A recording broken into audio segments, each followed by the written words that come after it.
Assalamualaikum warahmatullahi wabarakatuh. Banyak sekali pertanyaan jamaah, Ustadz kasih kami channel untuk kajian anak-anak muda. Di antara anak muda berasal dari Aceh, luar biasa, channelnya Maulizul Akbar Nak. Tonton, subscribe, like, share, komen. Assalamualaikum warahmatullahi wabarakatuh.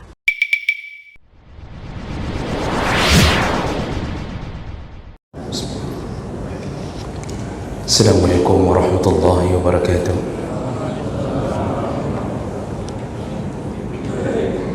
Alhamdulillahi rabbil alamin. Hamdan katsiran tayyiban mubarakan fihi. Asyhadu an la ilaha illallah wahdahu la syarika lah. Wa asyhadu anna Muhammadan 'abduhu wa rasuluhul karim. Allahumma shalli wa sallim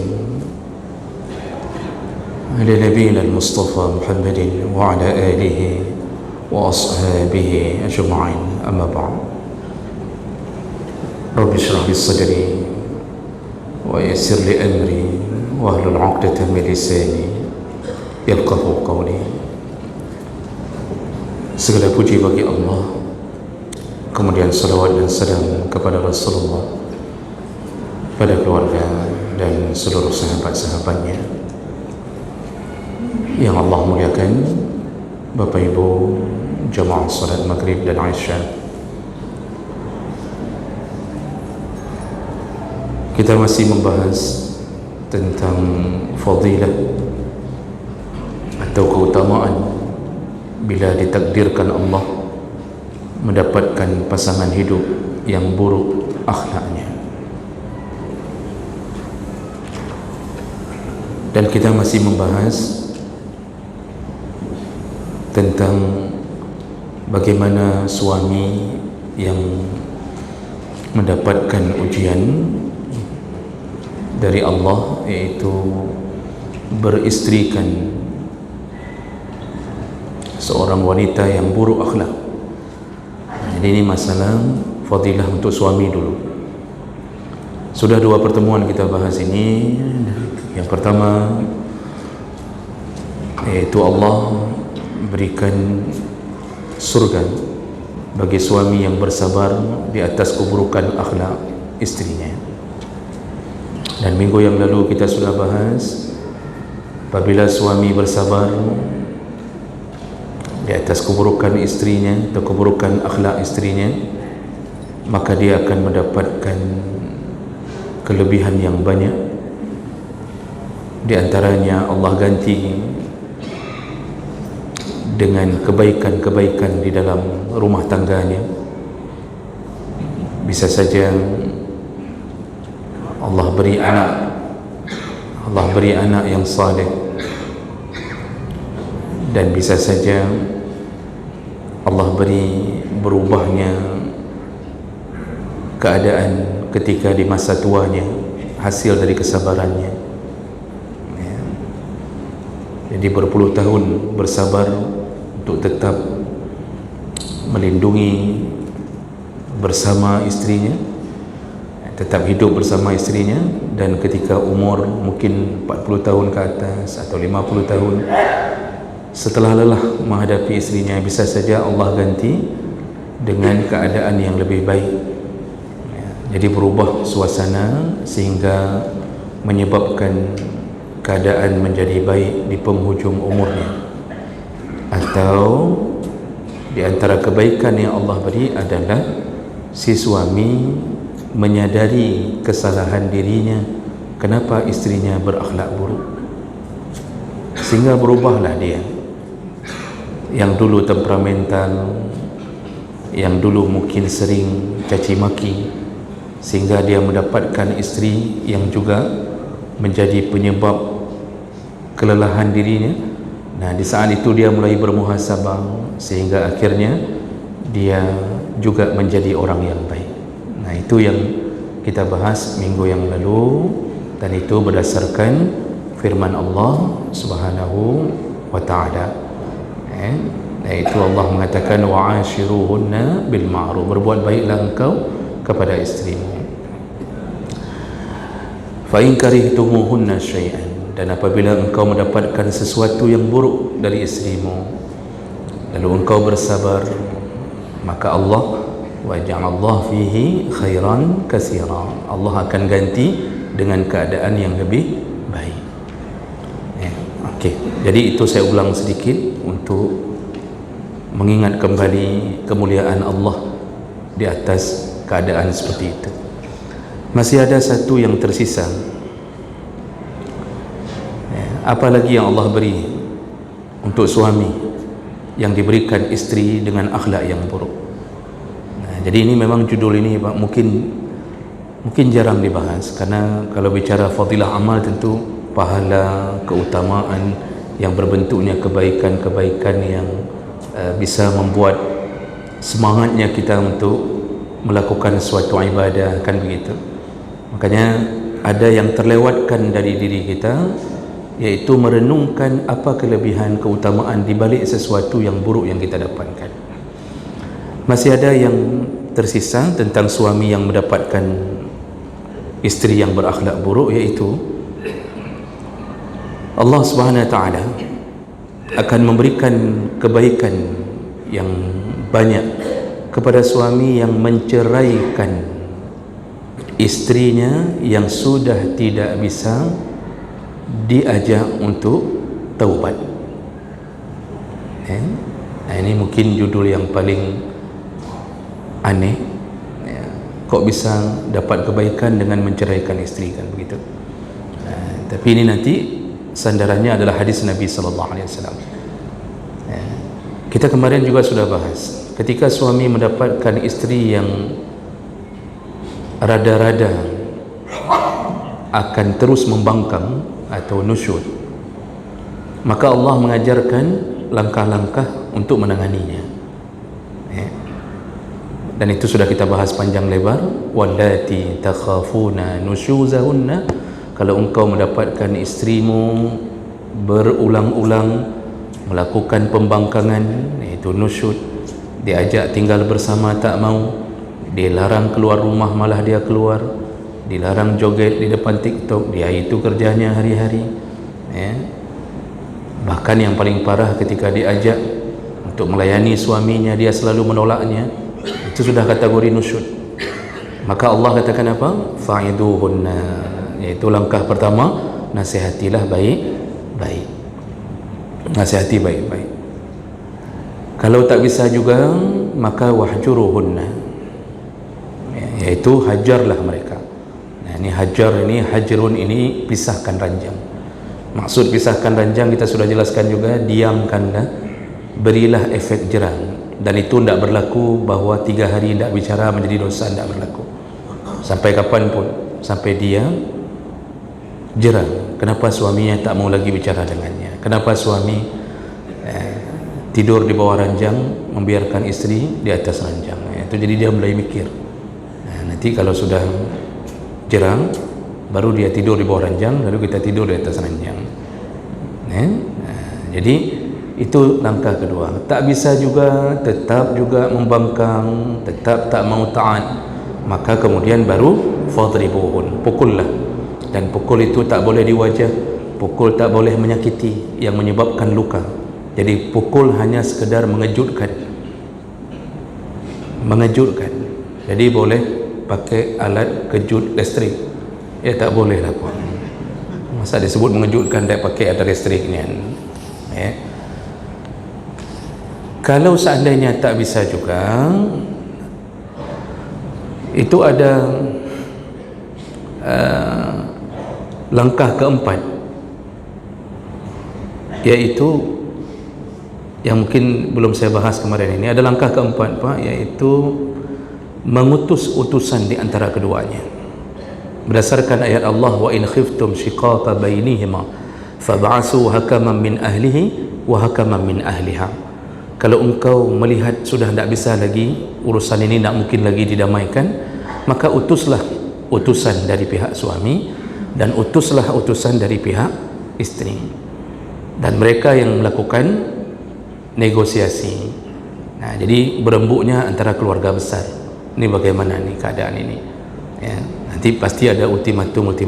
Ini kalau kayak gini ceritanya, nanti begini dan begini. Itu termasuk langkah keempat. Tidak bisa juga baru ambil langkah terakhir, yaitu menceraikan. Jadi ternyata menceraikan itu kalau sudah sampai pada tahap tidak bisa lagi diubah apapun, menceraikan ternyata menjadi sebuah kebaikan. Jadi yang mau saya katakan di awal bahwa tidak perlu menyesali, suami tak perlu menyesali menceraikan isteri yang sudah kita lalui beberapa tahap yang disebutkan Allah dan kita tak melihat adanya perubahan apapun. Maka daripada melanjutkan hidup bersamanya di dalam suasana yang hampir-hampir mirip dengan siksaan neraka, maka bercerai atau menceraikan adalah pekerjaan yang baik. Ada hadis yang riwayatnya masih diperselisihkan, derajatnya masih diperselisihkan. Ada yang mengatakan hasan, ada yang mengatakan dhaif, tapi maknanya benar. Itu Allah mengatakan, Nabi mengatakan, abghadul halal indallahi at-talaq, sesuatu yang dibenci Allah tetapi dibolehkan. Dia halal dilakukan tetapi abghad, tidak disukai Allah. Apa dia? At-talaq, iaitu menceraikan. Dalam Islam menceraikan itu solusi. Mohon maaf kalau di dalam akad perkawinan kaum Nasrani malah mengharamkan cerai, walaupun cukup banyak setelah itu bercerai. Jadi berakad sehidup semati tak boleh diselingi dengan perceraian, itu akadnya Nasrani. Kita tidak ada akad seperti itu. Kalau cerai dianggap sebagai jalan keluar, maka itu di balik itu tetap ada kebaikan. Bapak Ibu yang Allah muliakan, kita sadar kalau sudah bercerai beresiko, dan itu pekerjaan yang paling disukai oleh iblis. Dalam hadis riwayat Muslim disebutkan, inna iblis yadha'u arsyahu 'alal ma'. Iblis itu tahtanya atau singgasananya itu berada di atas air. Jadi ini maksudnya di tengah lautan. Jadi iblis punya singgasana di tengah lautan. Summa yab'asu sarayahu, lalu kemudian iblis mengutus semua pasukan-pasukannya. Fa adnahum minhu manzilatan a'dhamuhum fitnatan, maka iblis akan sangat menghargai syaitan atau pasukan iblis yang paling besar fitnah yang dilakukan terhadap Bani Adam. Jadi raja ini berarti iblis ini sistemnya apa? Bukan republik tetapi kerajaan, walaupun banyak yang republik sudah seperti iblis ya. Jadi sistemnya kerajaan iblis, dan dia punya pasukan dan seluruhnya PNS. Ini bukan maksudnya PNS itu semuanya iblis ya. Jadi pasukan iblis ini PNS, kerjanya apa? Merusak Bani Adam. Bayangkan Pak, satu kerajaan dari mulai raja sampai ke bawah, pikirannya satu, rusaklah anak Adam sehebat-hebatnya, dan mereka dapat gaji. Bahkan ada yang baru lulus P3K. Ini enggak begitu ceritanya. Jadi Bapak Ibu yang Allah muliakan, dan setiap waktu mereka harus buat laporan. Jadi sama gaya hidupnya seperti kita juga, buat laporan. Nanti ada fingerprint, iblis pun fingerprint pagi, fingerprint sore, lalu buat laporan bulanan, dapat gaji, makan macam-macam. Mereka sama hidupnya dengan kita. Nah, yang paling dihargai oleh Raja Iblis itu diberi pangkat, dinaikkan jabatannya, bisa-bisa jadi kepala dinas, lalu dijadikan gubernur, jadikan macam-macam. Siapa mereka? Yang paling banyak kerusakan yang bisa dia buat untuk manusia. Rasulullah menyambung, setiap pasukan yang diutus itu melapor, fayaqul fa'altu kaza wa kaza. Jadi ada pasukan iblis yang melapor ke rajanya, aku telah melakukan ini dan itu. Maksudnya untuk membuat jebakan, perangkap kepada anak Adam. Fayaqulu ma sana'ta syai'an. Kalau yang dianggap maksiat yang dilakukan anak Adam itu masih kecil, ada kemungkinan untuk bertaubat, ya. Maka Raja Iblis mengatakan, itu kecil sekali, ma sana'ata syai'an, kamu belum melakukan apapun. Jadi ini kata Raja Iblis. Qal, lalu ada yang pasukannya berkata, ya, faradtu bainahu wa baina zawjatihi, dan aku, ya, fayaqulu ma taraktuhu wa baina imra'atihi, jadi aku telah berhasil membuat anak Adam. Jadi ku goda atau terusan, taraktuhu, tidak ku tinggalkan mereka, terus-terusan ku goda. Sampai kapan? Sampai mereka bercerai. Sampai mereka bercerai, kata salah satu dari pasukan iblis. Qal, begitu mendengarkan itu, maka kemudian Raja Iblis berkata, fayudnihi minhu wa yaqulu ni'ma anta. Ternyata dia, ini si Raja Iblis, langsung turun dari singgasananya, lalu kemudian mendekati anak buahnya tadi yang mengatakan telah berhasil kuceraikan suami isteri. Dia dekati, saking hebatnya penghargaan, dia turun nih, raja ni turun dari singgasananya mendekati pasukan itu, lalu mengatakan, ni'ma anta, inilah sehebat-hebatnya pasukan, artinya inilah utusanku yang paling hebat. Dengan begitu kita tahu bahawa Rasulullah telah membuka sebuah rahasia di kalangan iblis. Salah satu amalan yang paling disenangi adalah terjadinya perceraian. Nah, kenapa bisa begitu Bapak Ibu? Karena dengan terjadinya perceraian, maka bersangkut paut dengan kehancuran dalam perkara yang panjang. Hancurnya anak yang berasal dari broken home, akhirnya mereka terjun ke maksiat. Kalau kita mengatakan solatlah, maka mereka akan mengatakan, apa solat-solat? Lihat ayahku, lihat ibuku, ya. Mereka tak peduli tentang kami. Lalu mereka bergabung mencari tempat bersandar dengan teman-teman sesama anak pang, karena menganggap anak pang lebih baik daripada ayah ibunya, dan mereka merasa nyaman di situ walaupun sama-sama tak mandi berminggu-minggu, ya. Sama-sama tidur di atas sebuah kenderaan yang dirancang sendiri, berdiri di SPBU, kemudian menadahkan tangan, tapi dia merasa nyaman, dia punya teman tempat dia curhat. Salat tak ada, hari-hari hidup dalam maksiat, dan kalau kita tanya, dia mengatakan ini lebih baik daripada hidup dengan kedua orang tuaku yang telah bercerai. Punya cucu berasal dari hasil dari nenek dan kakek yang pernah broken home, juga ikut hancur. Jadi banyak yang bisa iblis dapatkan dengan mencengkram sepasang suami isteri yang bercerai. Jadi ini dasarnya bercerai itu tak baik, walaupun itu menjadi solusi. Namun ketika itu tak mungkin dielakkan bagi seorang suami yang sudah melakukan perkara yang disuruh Allah dan melihat istrinya memang layak untuk diceraikan, maka menceraikan ternyata berubah menjadi sebuah kebaikan. Bapak Ibu yang Allah muliakan, ada hadis Nabi sallallahu alaihi wasallam, ya.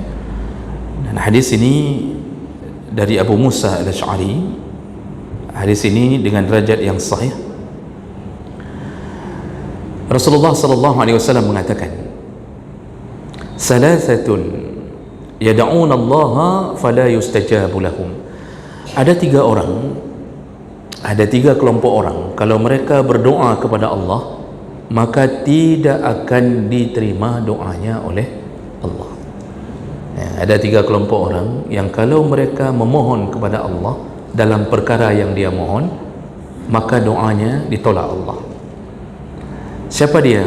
Yang pertama, rajulun kanat tahtahu imra'atun sayyi'atul khulqi, ya, falam yutalliqha.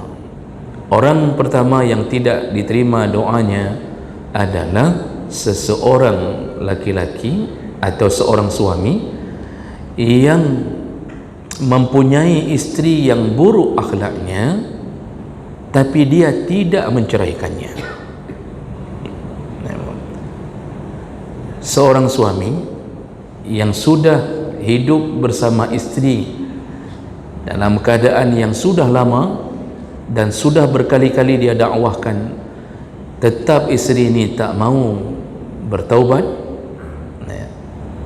maka kalau si suami bertahan di atas keburukan itu, artinya dia tidak menceraikannya, maka si suami ini ternyata tak mau lagi didengar doanya oleh Allah. Tentu kita menjadi aneh, apa urusannya doa kita kok bisa tidak didengarkan Allah gara-gara tidak mau menceraikan isteri? Dan tentu apakah ini semua doa? Jadi seakan-akan ini anjuran bahawa segera ceraikan, kan begitu. Jadi ini dijelaskan oleh para ulama yang tentu Allah berikan ilmu yang lebih untuk memahami maksud Nabi sallallahu alaihi wasallam. Salah satu penjelasannya dari Al-Allamah Imam Al-Munawi, beliau menjelaskan dalam kitab Faidul Qadir, maksud kalimat itu adalah wa iza da'a 'alaiha la yastajibu lahu li'annahu al-mu'azzib nafsahu bimu'asharatiha wa huwa fi sa'atin min firaqiha. Jadi maksudnya, kalau suami sudah dapat isteri yang buruk akhlak tapi tak kunjung diceraikan setelah melalui tahapan-tahapan tadi, maka Allah tidak mau lagi dengar doa dari si suami yang doanya mendoakan keburukan untuk isteri tersebut. Jadi bukan semua doa, tetapi doa suami yang melayang ke Allah untuk mengutuk isterinya, untuk mendoakan apapun ke isterinya, doakan keburukannya, mendoakan ini, itu tidak mau lagi didengar oleh Allah Subhanahu wa ta'ala. Kenapa? Karena dia telah dianggap dialah yang telah mencelakakan dirinya sendiri. Jadi sudah memudaratkan diri dengan hidup bersama isteri yang tak kunjung taubat. Jadi jemaah melakukan Allah, ini menunjukkan apa? Berarti kalau menceraikan isteri yang model begini, kita akan mendapatkan kebaikan-kebaikan berikutnya. Tapi kalau tidak mau menceraikan, Allah pun marah. Cuma doa yang tidak diterima ini adalah misalnya suami mengatakan kepada Allah, berdoa, ya Allah, laknatlah isteriku ini, ya Allah, begini dan begitu. Dia ngadu ke Allah, padahal Allah telah memberi kesempatan melalui Nabi, ceraikanlah. Tapi dia tidak kunjung menceraikan, maka Allah tak mau lagi dengar doanya. Apapun keluh kesah suami ini terhadap keburukan akhlak istrinya, Allah tidak mau dengar, karena Allah menyuruh untuk menceraikan. Jadi kan tersirat sebuah mafhum bahawa lebih bagus ceraikan. Kalau sudah ceraikan, maka insya Allah Allah ganti dengan yang lebih baik. Allah berikan kenyamanan hidup, Allah buat ibadah kita akan bertambah baik tanpa harus menanggung semua permasalahan-permasalahan yang tak kunjung selesai di balik ancaman isteri. Ini kayak mana mau hidup tenang, Pak? Isteri selalu dalam keadaan bermaksiat misalnya. Ini ceritanya saya kasih ini dulu apa garis besarnya. Ini posisi ini yaitu posisi suaminya suami ideal. Posisinya suami adalah suami saleh. Ini tidak berlaku bagi suami yang sama bejatnya dengan isteri. Jadi jangan pikir, oh begitu ya Ustaz, nyowonya ku ceria ju denging dro ni leso. Ini cerita tadi ini adalah cerita tentang suami saleh diberikan isteri yang akhlaknya buruk. Kalau suaminya juga sama-sama buruk akhlak, ini tak berlaku keadaan ini. Ini suami sok-sokan menceraikan isteri, dia lapor. Kadang-kadang begini, Pak, ada orang yang curhat sama saya tentang istrinya. Jadi kalau kita dengar sepihak, istrinya salah semuanya. Nanti di waktu yang berbeda istrinya minta jumpa, Ustaz boleh jumpa tidak? Nanti waktu cerita suaminya salah semuanya. Itu kan tidak tahu kita bagaimana mengambil keputusan, Pak. Makanya ini pengumuman, yang mau curhat-curhat ke Ustaz itu sebaiknya datang dua-dua dan siap untuk menerima resiko kebenaran. Tapi kadang-kadang juga saya pernah, Pak, ini kejadian nyata nih, datang curhat, dua-duanya datang, kita nasihati, ya. Gara-gara kita nasihati, yang ini begini ya ibu, harus taat, yang suami harus begini, ujung-ujungnya saling tuduh menuduh terus di rumah, sampai kita nak mau sediakan teh mau kopi lagi gara-gara itu, ya.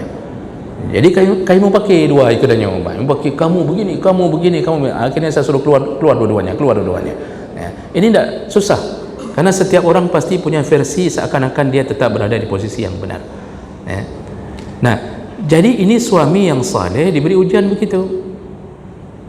Maka kalau begitu, hadis ini menyuruh apa? Ceraikan. Dan ini sudah terjadi Bapak Ibu. Dalam hadis riwayat Bukhari, Muslim, Rasulullah ketika menceritakan keadaan keluarga Ismail, ini tidak saya bacakan hadis panjang. Jadi kan setelah proses penyembelihan, kemudian Ismail ditinggal bersama ibunya Siti Hajar, dan Ibrahim kembali ke Siti Sarah. Dan Ibrahim kembali ke tempat Ismail itu ketika ketika Ismail sudah menikah, dan Ismail menikah itu dengan salah satu perempuan dari suku Jurhum yang berada di sekitaran sumur Zamzam, kan, suku Jurhum yang datang pertama sekali menempati tempat itu, dan diizinkan oleh Siti Hajar di waktu itu. Nah, rupanya Ismail menikah dengan salah satu perempuan di situ. Dan waktu dia menikah itu ayahnya tak datang, Ibrahim tak datang, dan itu hal yang biasa, apalagi suami seorang laki-laki boleh menikah tanpa wali, dan itu sudah dari dulu begitu hukumnya. Menikahlah Ismail, tak lama meninggallah Siti Hajar. Jadi Siti Hajar itu meninggal setelah pernikahan pertama Ismail, itu disebutkan dalam hadis itu. Lalu kemudian datanglah Ibrahim, singkat cerita ternyata dia datang, Ismail sedang tak ada di rumah. Lalu kemudian dia temui seorang istri dari Ismail yang baru dia kenal, dan ternyata istri ini tidak tahu bahwa itu Ibrahim, tidak tahu, tidak kenal itu mertua. Ditanyalah oleh Ibrahim, bagaimana keadaanmu, bagaimana Ismail? Dia mengatakan Ismail sedang mencari nafkah. Lalu bagaimana keadaanmu selama ini bersama Ismail? Dia mengatakan hidup kami susah, hidup kami keadaannya sempit, kondisi sulit. Jadi dia mulai mengatakan Ismail itu orangnya agak kurang rajin, begitulah kira-kira bahasa-bahasa yang dikeluarkan, dan dia tidak memuji suaminya.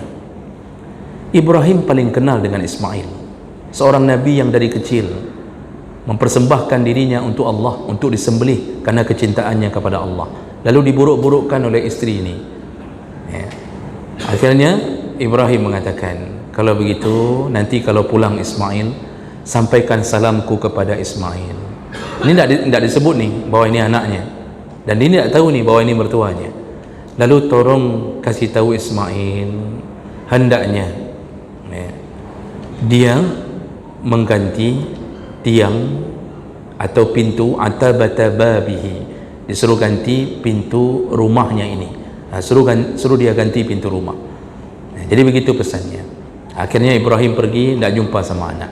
Begitu keadaan dulu Pak, tidak jumpa sama anak itu tidak menyedihkan hati, karena mereka yakin berkumpul di surga. Hari ini kasih anak di pesantren, tip-tip urau je pesantren Pak. Waktu bilang pertama ni saya mau kirim anak ke pesantren ni, mudah-mudahan jadi ulama, mudah-mudahan jadi saleh. Kayak mana mau saleh Pak? Tiap-tiap hari antar makanan, enggak bisa hilang. Itu malam yang enggak bisa tidur siapa? Bukan anak, mamaknya enggak bisa tidur. Besok datang lagi beli jus, kemudian besok datang lagi, kemudian telefon ustaz, coba tanya sama anak saya mau dibeliin apa hari ini. Kayak mana mau jadi anak yang mandiri kalau mama bapaknya terus-terusan bertengger di pintu pagar pesantren? Ini perbuatan yang hanjik kebuat. Dari dulu itu kekokohan anak itu ketika dia mandiri, dari dulu begitu. Jadi pulanglah Ismail, dan ternyata istrinya mengatakan ada datang orang tua, modelnya begini-begini, ciri-cirinya begini. Lalu dia sampaikan salam kepadamu, dan dia bertanya kepada aku tentang bagaimana keadaan kita. Ya, aku menjelaskan keadaan kita sulit segala macam. Ini polos juga nih istrinya, dia katakan apapun kepada Ismail.